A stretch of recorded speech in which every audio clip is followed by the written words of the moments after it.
हाँ जी जी। और कुआं से पानी निकाल रहे हैं, कितना शुद्ध है। और देखिए कितना स्वस्थ जल है।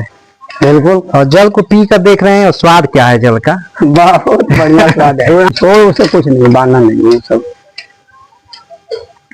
इसका बहुत दिन से जी जी प्रयोग होता चला आ रहा है, ये नहीं है कि रुका नहीं है। जी जी।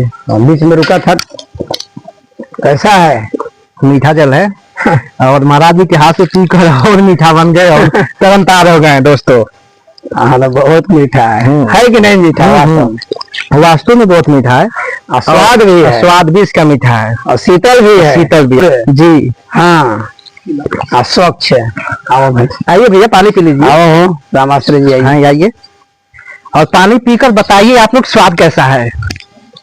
बोलिए भाई, पहले पहले पिए रहे हैं कुआं का जल। ऐसा है?